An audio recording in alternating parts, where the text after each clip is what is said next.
Oke, Assalamualaikum warahmatullahi wabarakatuh. Sahabat Tektona dimanapun Anda berada di seluruh tanah air, dari Aceh sampai Papua.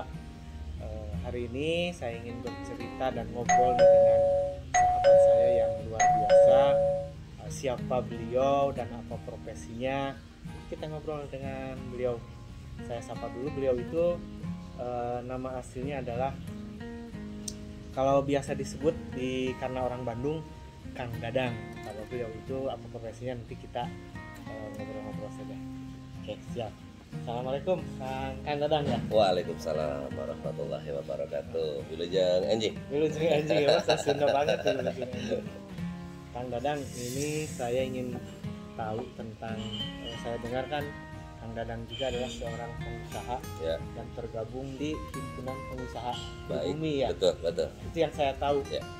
Ternyata beberapa organisasi pernah diikuti oleh Ya. beliau, naik turunnya pasang surutnya dalam bisnis juga beliau pernah mengalami. Oke, saya ingin ceritanya sedikit lah. Nah, sekarang ada di organisasi apa aja dalam bisnisnya, kemudian pengalamannya. Silakan Pak Kang Dadang. Baik, terima kasih. Alhamdulillah sampai dengan saat ini saya masih berdiri kokoh, setegar batu karang di tengah lautan. Batu karang di tengah lautan. Ya, saya ingin memotivasi kepada sahabat-sahabat Tektona ya, terutama dimanapun Anda berada. Jadi ada beberapa bisnis ataupun ada beberapa usaha yang pernah saya jalankan dan alhamdulillah sampai saat ini masih eksis begitu, masih berdiri tegak begitu. Nah, saya kalau profesi mungkin ada beberapa profesi juga gitu ya. Banyak banget. Manajemen waktunya. Ya, ada yang bilang saya pengusaha, ya insya Allah juga, alhamdulillah gitu, pengusaha juga. Kemudian saya juga adalah praktisi pendidikan, begitu. Dan kemudian saya juga konsultan juga, begitu.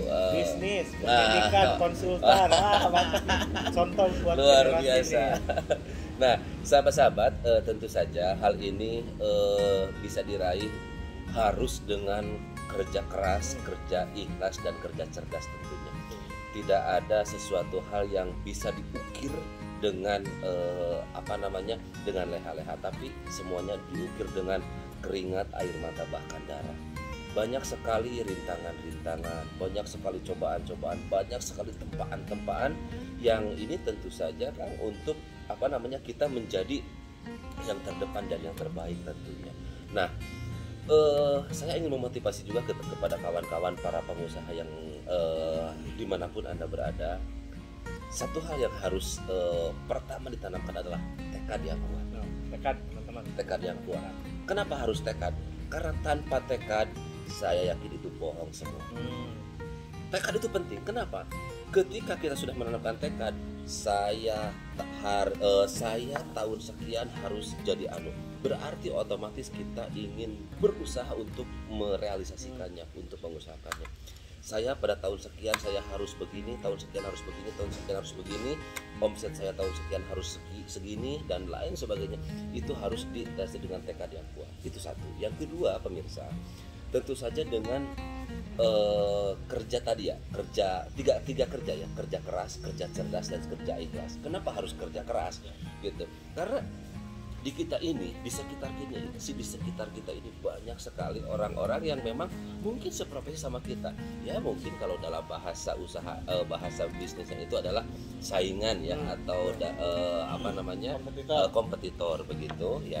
Nah, itu juga kan bagaimana kita cara supaya usaha kita tetap maju, tapi kompetitor kita juga tidak merasa disingkirkan. Bahkan kadang saya ada peribahasa yang sangat luar biasa bagus itu ya. Begininya itu, naiklah tanpa menjatuhkan orang lain. Naiklah tanpa menjatuhkan orang lain. Itu kalimat. Majulah tanpa menyingkirkan orang lain. Tanpa menyingkirkan gitu. Jadi kita harus naik tapi jangan pernah menjatuhkan orang lain, dan kita harus maju, bahkan harus yang terdepan tanpa menyingkirkan orang lain. Artinya tidak ada orang yang tersakiti. maju tanpa menyingkirkan, menyakiti. Wah, hebat. Betul sekali ya. Nah, terus kerja yang kedua adalah tadi kerja keras, yang sekarang kerja ikhlas ya. Nah, kenapa harus kerja ikhlas? Tanamkan dalam diri kita bahwa kita itu sebagai insan manusia yang beriman, tentu saja dan bertakwa kepada Allah gitu ya, bahwa kita itu yang diwajibkan untuk berusaha dan berikhtiar. Selebihnya masalah hasil itu adalah hak prerogatif Allah. Iya, kita maksimal aja gitu pokoknya mah kita explore semua potensi yang ada di diri kita.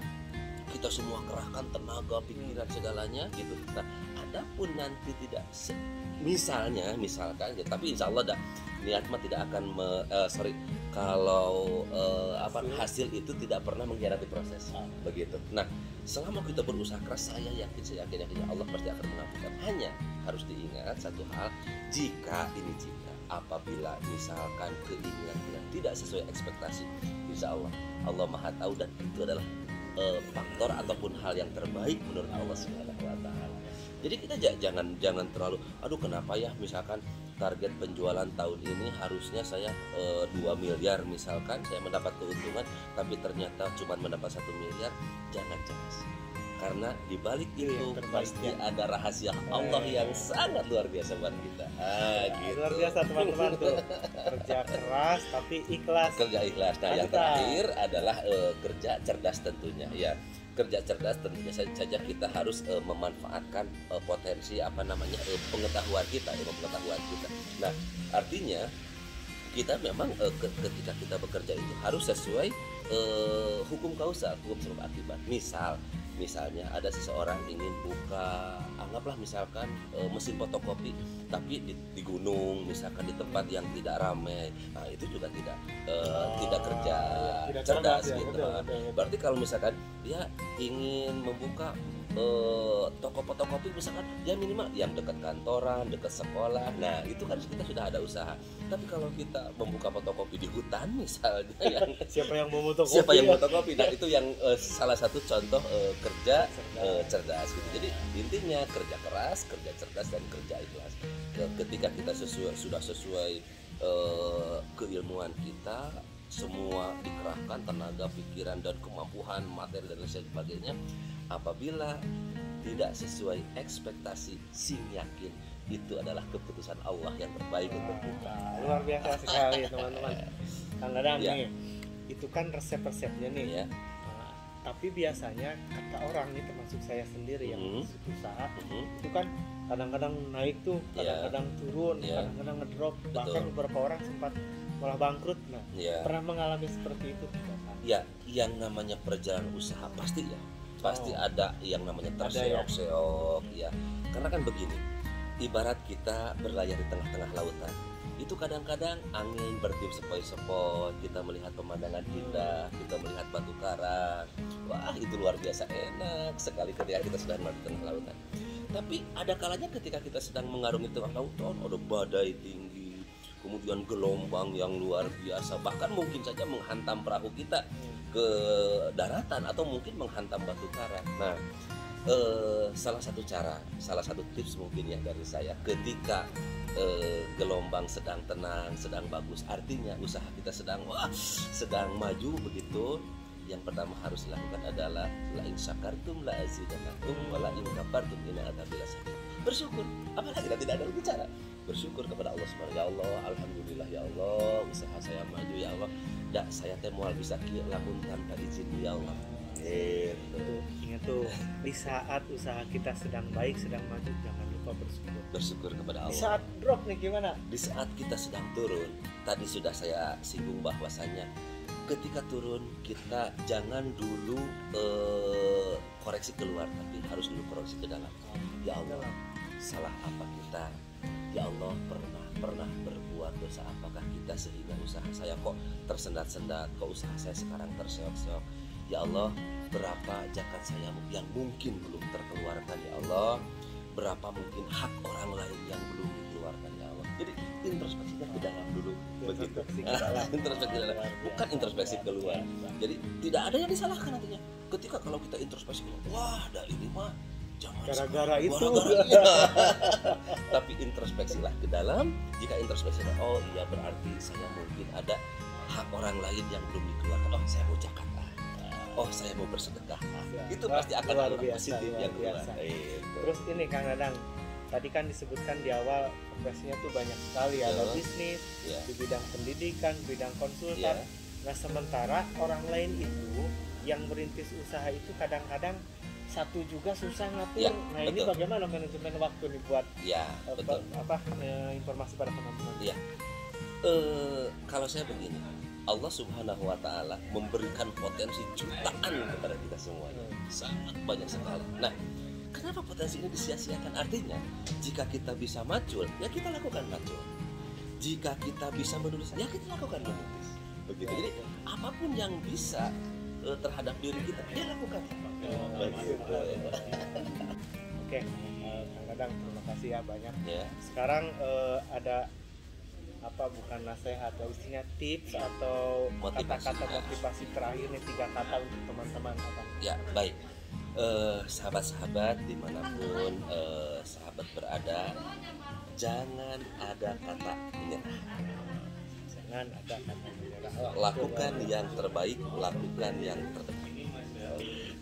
Oke, teman-teman, lakukan yang terbaik, jangan menyerah. Nah, itu 2 kalimat terakhir mudah-mudahan menjadi inspirasi dan motivasi untuk teman-teman semua. Terima kasih Kang Dadang. Sama-sama Kang Den, sahabat saya yang paling sahabat terbaik saya nih.